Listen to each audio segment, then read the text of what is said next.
It's where you can do trainings all together. You can do events all together. Like we have several coming up for Thika Nyumba Kumi, like a camp. We have trainings that usually at organized like Kat. Kat, one of us from Thika Nyumba Kumi, he already has training from organized for several Nyumba Kumis.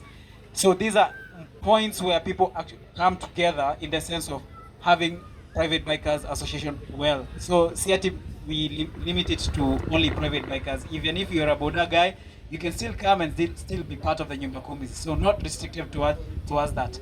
If you need to see or be part of Nyumba Kumis, there are several instances where you can get interaction from. This is through social media. Most of them are very active on social media in the sense of Instagram and Twitter. And going ahead, obviously, on WhatsApp being social media, people tend to interact quite a lot over there. Throw banter, do businesses. Like you see, ETC has involved several Nyumba Kumi guys over here, which I've noticed and seen. Like Hulk over here is from a different Nyumba Kumis other than what ETC is from. So it's a point where people tend to come together. So without much further ado, so without much further ado, what we do is Amanya. I don't know when people come to through feedback on their socials, you can give them directions towards now go joining the different Nyumba Kumis based on where they live at. So for you to join a Nyumba Kumi, you need obviously to have a motorbike, right? You need to have be part of the feedback community in terms of membership. You need to be living along a road that is now commonly known. So it's from Thika Road, starts all the way from Pangani all the way towards Thika. It can still extend all the way to Nyeri, but then again, it won't be Thika Road. So these roads, people are normally known by the roads. That's why we say Thika Road, Nyumba Kumi, Lakiki, and the likes. So thank you very much, ETC, for the table and the invite. Hulk, over to you. Thank you. In Kenya, huko ndio tulipatana na Edu. Edu uliwaambia huko ana dread. Hawa watu wanajua uje huko ana dread, kuna time ulikuwa mkonde. Wacha sasa umenona. Yeah, Road Warriors is where we all started. And we have two representatives from there. Kujeni, si mnalijua Musa na President Bundi. President ataongea. Let's appreciate them as they come. Musa kuja, ni wewe na ngoja, lazima utusalimie. Wewe ndio utakuwa wa kwanza. I think when they started riding, I was still in high school. So wacha tuambie, wewe salimiana ukae chini. Habari zenu? Aenda. Asante sana Hulk. Thank you very much, Musa. My name is Abundi Hen. Sometimes unasahau. Everybody ametana. Road Warriors as a community owes a lot from the vision. Everybody anaongea about vision. We also have to remember even Road Warriors is a vision from Edu.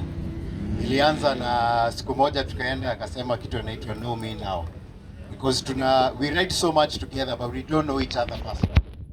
We don't know our families, and everything that we do is usually based on family. If you think about what Mr. and Mrs. Mutiga Senior have done, ukiangalia all around you will see a Mutiga somewhere, and that is the essence about the community. That is the essence about Road Warriors.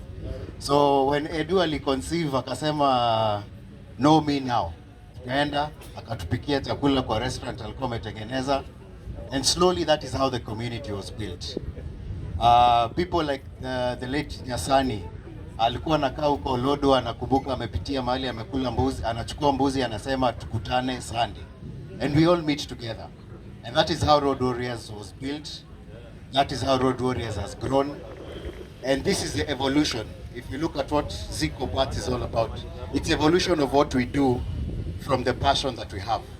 Imagine kama sasa we would have grown the community enough, tumesema tumetengeneza Ziqo bikes, na hizo ndio tuna race nazo, and those are the ones that we are touring with, and that is the economic value about the community and bringing each other together.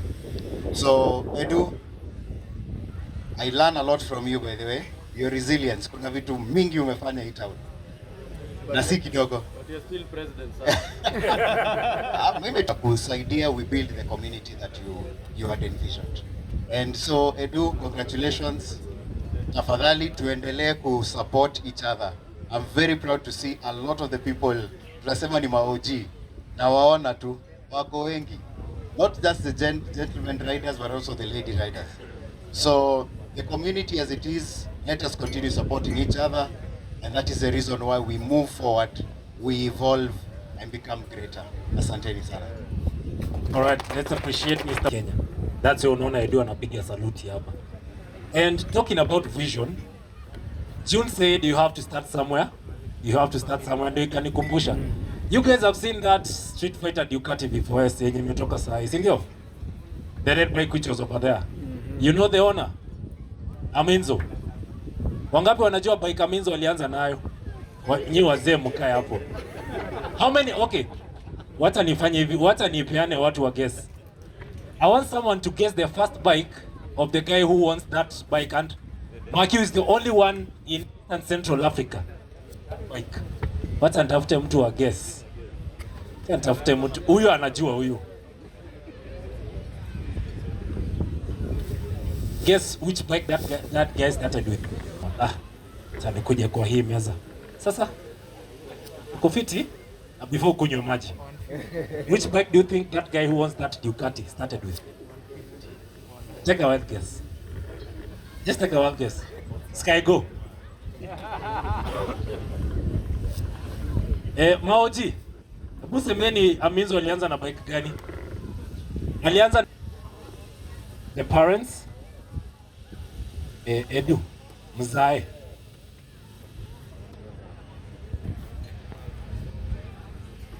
All right.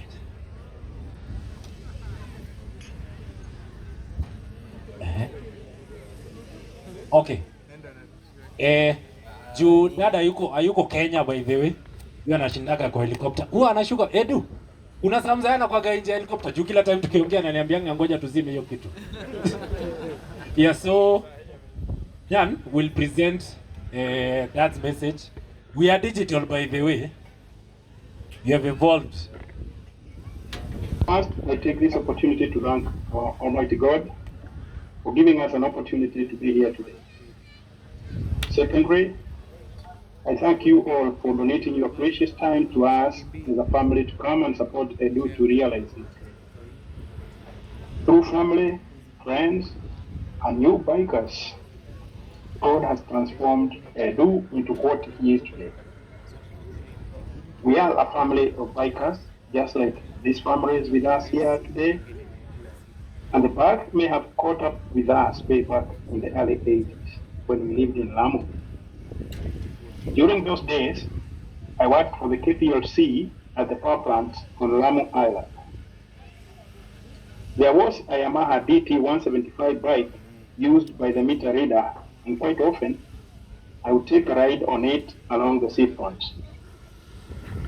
One morning, I needed to go for a ride, and the bike was not in the mood to be mounted, and so it developed a hard start. Well, I guess just to mess my day. Those days, there were no electric starter motors on bikes, but manual kickstarters. I kicked twice, but no success. I gathered all my energy and hit the kickstarter hard at that time, and the engine roared to ride. But the big toe nail was caught up by the serrated metal peg, and the nail was ripped off. Kucha mazee ilinuka kama boneti ya gari ikifunguliwa. That pain, I still feel it up to now. I aborted the ride, swearing never to ride again. My biggest mistake was that I had no safety gear at all. No boots, no leathers, nothing at all. I never rode again until much later in life. Fast forward, and later in the 90s, I was transferred to Garissa. Bumpers bikes had kind of subsided. I only used to admire Reverend Ruben Zuki, dad to the late James Quest. He used to ride a 500cc street bike around the streets of Garissa. I started to envy him, but I was too shy to ask him for a ride on it. Nikikumbuka ile story ya Lamu. Afterwards, we relocated to Kiambu County in 2009. And by 2013, 2014, Edu started hanging out with bikers. And we wondered what that had to do with his training as a chef. He joined the dog team, who trained him how to safely and professional ride. He rode and got experience in all types, makes, and models within a short time and started his racing career. But this is his nature, and I think he already had an experience of trying many things many times. He attended 6 high schools spanning 5 counties: Tana River, Nyeri, Kirinyaga, Laikipia, and Kajiado. Maybe I forgot one. But let me stop there. This is a story for another day. Maybe I do one day will tell you the whole story. Well, it is Edu who later inducted me into the biking community because he knew I'm a trained safety professional and they would be valuable in the organization of racing events. I had no objection to the call to join Road Warriors motorcycle community because I believe creating safety awareness is a service to humanity. Big up to DJ Styles, Musa Starboy, Oyaya Ken, Altafu, Charlie Owino, Goody, who was speaking previously here, Aruna Hicks, and the entire RWMC events organizing team for embracing me. Now speaking about safety, that's where I developed my mantra, FANEE, F-A-N-E-E, an acronym for my safety hashtags: safety first, safety always, safety now, safety everywhere, safety for everyone. So bikers in this house, before you take a ride, regardless of the distance, always remember FANEE and ATGAT, as will be taught soon by Master Ethan Waweru, a good student of mine. I joined the community as a safety marshal and later rose to become their safety director, which I embraced wholeheartedly to make racing events safer for everyone, from the racer, the organizer, vendor, the sponsors, and spectators.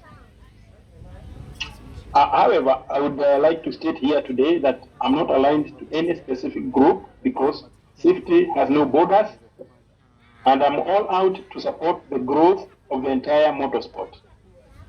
So any group that would require my support on matter safety, I am available because I'm not letting the biking community soon.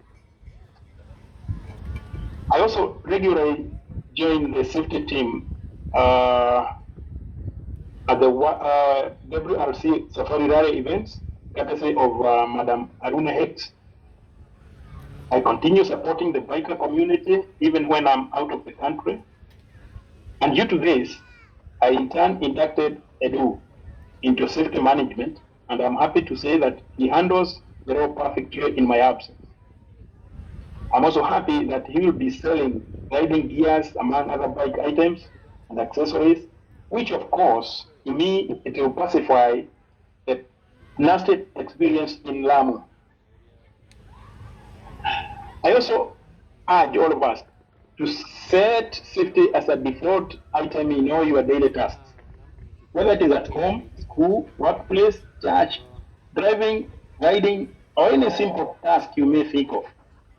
Started by analyzing the environment and proceed only when all hazards are mitigated.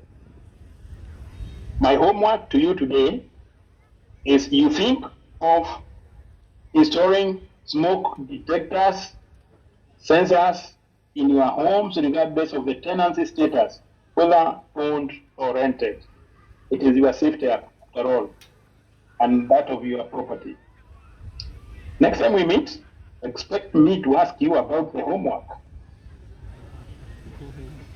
As a parent and a Buka, I would like to advise the upcoming parents that never ever force your children to take a course of your choice, but rather support and guide them to take courses or careers that they are passionate about. Let them chart their destiny. God will be there for them. That's what me and Mama Edu do by supporting ours. I think that's why Edu is proud to use the street name Edu the Chef, ETC, because he trained as a chef, something that he is passionate about. I'm glad that we are joined today by biker parents, Baba PJ, Mr. Gadaya.